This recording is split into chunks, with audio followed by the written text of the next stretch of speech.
नमस्कार, हिमाचल समाचार में आपका स्वागत है। आज के मुख्य समाचार। मुख्यमंत्री ने आज विधानसभा सदन में प्रश्नकाल के दौरान दिए महत्वपूर्ण सवालों के जवाब। मुख्यमंत्री ने आज धर्मशाला के तपोवन में पत्रकारों से की बातचीत। मुख्यमंत्री ने किया ओम प्रकाश चौटाला के निधन पर शोक व्यक्त। और अब समाचार विस्तार से। मुख्यमंत्री ठाकुर सुखविंदर सिंह सुक्खू ने आज धर्मशाला के तपोवन में आयोजित शीतकालीन सत्र के दौरान नाहन के विधायक द्वारा बंदरों से हो रहे फसलों के नुकसान एवं बंदरों के हमलों के संबंध में पूछे गए प्रश्न के उत्तर में कहा। माननीय अध्यक्ष महोदय, माननीय सदस्य की चिंता जो है वो वाजिब है। बंदर तो पहले से ही घरों में घुसते आए हैं। अब जब गांव में इनको हमने छोड़ा तो पहले स्लेट के मकान स्लेट हटाकर किचन तक भी घुसते रहे और इसकी परेशानी महज शहरों में ही नहीं है, गांव में लोगों ने फसलें उगाना बंद कर दिया है कि जैसे ही वो थोड़े सा अंकुर फूटता है वो उसको निकाल के खा जाते हैं। इस समस्या के लिए सभी सरकारें गंभीरता से विचार किया उन्होंने और इसके साथ नसबंदी केंद्र स्थापित किया हमने। 1,87,000 बंदरों की नसबंदी की जा चुकी है। लेकिन ये एक ऐसी चीज़ है कि पिछली बार तो जब पीछे हम विधायक थे तो हम भी इस समस्या को उठाते थे और मारने तक की परमिशन भी इनको दे दी गई थी। लेकिन धार्मिक भावना इतनी ज़बरदस्त हमारे पूर्वजों के प्रति है जो बंदर है, तो उसको उस दृष्टिकोण से भी नहीं देखा गया। इस समस्या से निपटारा करने के लिए हमारी सरकार ये प्रयास कर रही है कि आने वाले समय में जो पौधारोपण होगा, बंदर शहर में कैसे है, पहले टाइम में ये जंगलों में रहते थे जहाँ कैंथ होता था, जंगली फल होते थे, उस दृष्टिकोण से रहते थे। आने वाले समय में हम इसमें 60% फलदार पौधे जो ट्री प्लांटेशन के महीने होते हैं उसमें लगाने जा रहे हैं और 40% दूसरे प्लांट लगाने जा रहे हैं ताकि बंदर जो है वो जंगलों में रुक सके। इस दृष्टि से हमारी सरकार कार्य कर रही है। दूसरा मैं ये भी कहना चाहता हूँ कि जो आवारा पशु है ये भी बड़ा चिंता का विषय है।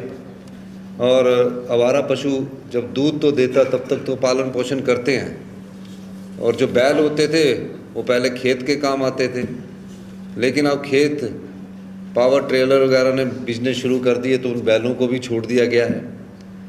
इस आवारा पशुओं के दृष्टिकोण से हमने प्रयास कर रही है हमारी सरकार की किसी तरह नीतिगत बदलाव लाकर उसमें आगे बढ़ा जाए, जिसमें प्राकृतिक खेती भी एक प्रयास है। और प्रकृति की खेती के माध्यम से गोबर के आधारित हम जो भी गेहूँ उगाते हैं, मक्की उगाते हैं, उसका सरकार मिनिमम सपोर्ट प्राइस दे रही है। लेकिन ये सब चीज़ों के लिए समाज के लोगों को भी आगे आना पड़ेगा। बंदरों को गांव में एक झुंड के झुंड चलते हैं, यहाँ तो शहर में अभी 10-12 का झुंड होता है और एक टोली के रूप में चलते हैं। जो गांव में वो तो 50-50, 100-100 के करीब बंदर आते हैं। नील गाय इतनी ज़्यादा होगी कि सड़क के किनारे अचानक आ जाती है, रात को एक्सीडेंट होने का डर रहता है। नील गायों की संख्या ऊना, हमीरपुर, कांगड़ा, जो भी बॉर्डर्स वाले एरियाज में बहुत ज़्यादा नील गायें हो गई हैं और कई बार नील गायें गाड़ी से टकरा गई सड़क के बीच आके। और इसलिए इन सब चीज़ों को, और आवारा जो कुत्तों की डॉग की बात है तो ये भी बात सही है। मैंने तो खुद एक स्ट्रे डॉग अपने वहाँ रखा है, तो हमें उनको भी ढंग से रखना है। लेकिन ये सब डॉग शेल्टर बनाकर, ये शेल्टर बनाकर हमारी सरकार इन सब चीज़ों पर विचार करेगी। और इसमें हमारे मूल समस्या जो आज गांव में है आवारा पशुओं की और बंदर की है, इस दृष्टि से भी हम किस प्रकार आगे बढ़ना है हम विचार करेंगे। मुख्यमंत्री ठाकुर सुखविंदर सिंह सुक्खू ने आज धर्मशाला के तपोवन में आयोजित शीतकालीन सत्र के दौरान करसोग से विधायक द्वारा इंदिरा गांधी आयुर्विज्ञान महाविद्यालय शिमला के संबंध में पूछे गए प्रश्न का जवाब देते हुए कहा। जो आईजीएमसी के टेस्ट की बात है, पिछली सरकार ने 56 टेस्ट फ्री रखे और उसके बाद हमारी सरकार आई, उसने 133 टेस्ट फ्री किए हुए हैं। और उसमें जो भी टेस्ट है इन हाउस है, अगर कोई आदमी जल्दी में कई बार बीमार होता है तो कई बार जल्दी में कोई बाहर से करवाता है, उस पर सरकार की तरफ से कोई रोक नहीं है। मैं इसलिए भी कहना चाह रहा हूँ कि जो प्राइवेट लैब के द्वारा भी पीपीपी मोड पर टेस्ट हो रहे हैं। जहाँ तक करसोग की बात है, ये ठीक है कि हिमाचल प्रदेश में हेल्थ सेक्टर बहुत निचले स्तर पर है। हमारी सरकार उसमें प्रयास कर रही है।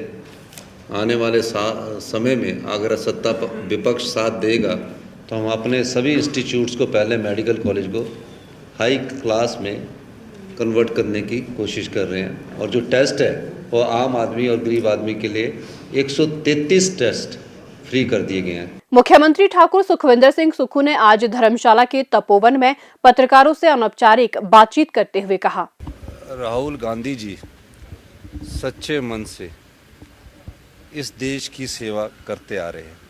उनका परिवार, चाहे श्री राजीव गांधी जी थे, देश के प्रधानमंत्री थे, चाहे श्रीमती इंदिरा गांधी थी, जो देश की प्रधानमंत्री थी, इस देश की एकता और अखंडता के लिए पिता ने भी बलिदान दिया, दादी ने भी बलिदान दिया।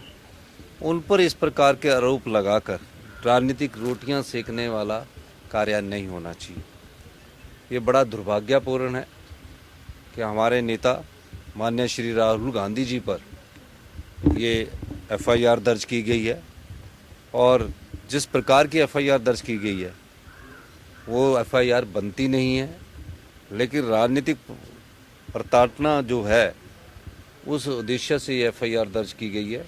मेरा मानना है जो परिवार देश के लिए शहीद होते हैं, उन परिवारों के जो बेटे या बच्चे होते हैं वो हमेशा देश की एकता और अखंडता के लिए आवाज़ उठाते हैं। राहुल गांधी जी ने कन्याकुमारी से लेकर कश्मीर तक की यात्रा इस देश के लोकतांत्रिक मूल्यों को मजबूत करने के लिए की।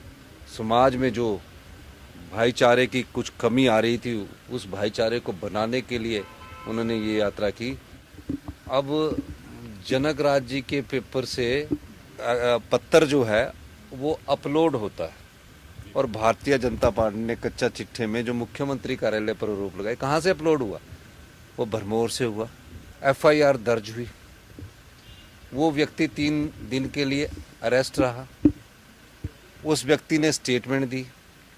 जनक राज जी का मुझे फ़ोन आता है कि भाई साहब मेरा जन्मदिन था और मुझे पता नहीं था, वो पत्थर वो मेरे किसी साथी ने अपलोड कर दिया, और वो जो फॉरेंसिक रिपोर्ट एक आई है वो पत्थर में जिसकी बाहर हैंड राइटिंग है उसकी भी कार्रवाई चल रही है। तो मैंने बोला आपने गलत किया है। बालूगंज थाने में एफआईआर हुई। मैंने बोला आपने ये जो पत्थर अपलोड क्यों किया? कि मेरे ऑफिस में आया, मैंने अपलोड कर दिया, और किसी ने क्यों नहीं किया? तो वो भी बड़ी लास्ट स्टेज पर पहुंच चुकी है, और ऐसा किसी विधायक को करना नहीं चाहिए। पर नए नए विधायक बने, नए नए विधायक सोचा कि मैं सनसनी फैलाता हूँ, और इस प्रकार के पत्थर पिछली सरकार में रविंदर रवि जी के समय भी रिलीज हुए। लेकिन इन पत्थरों की व्यवहारिकता कुछ नहीं होती, लेकिन कभी भी किसी सरकार को बदनाम करने की जो भी कोशिश करती है उसका अंत तो होना चाहिए ना। तो मैंने बोला कि यार आप सत्य लाओ। उसमें जिस अधिकारी के खिलाफ पत्थर हुआ उसने एफआईआर दर्ज करवाई, हमने इन्वेस्टिगेशन की, और इन्वेस्टिगेशन के बाद ये पता लगा कि ये जो सरकार की जो छवि है, जो ईमानदार छवि बनी थी, उसको किस तरह दागदार किया जाए, इस दृष्टिकोण से इस पत्थर को अपलोड किया गया।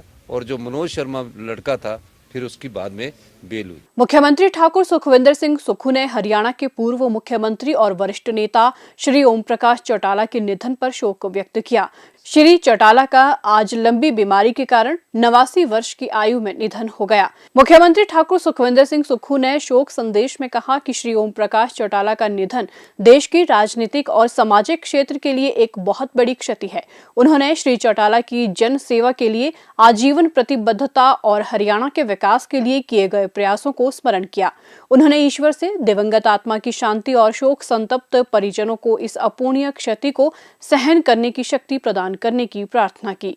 हिमाचल समाचार देखने के लिए सब्सक्राइब करें यूट्यूब चैनल हिमाचल समाचार, लाइक करें Facebook page information and public relations department Himachal Pradesh और सीएमओ हिमाचल, फॉलो करें @DPRHP और सीएमओ हिमाचल। फॉलो करें इंस्टाग्राम @DIPR हिमाचल और CMO हिमाचल। विजिट करें वेबसाइट www.himachalpr.gov.in। इस अंक में इतना ही। कल फिर होगी मुलाकात। दीजिए इजाजत। नमस्कार।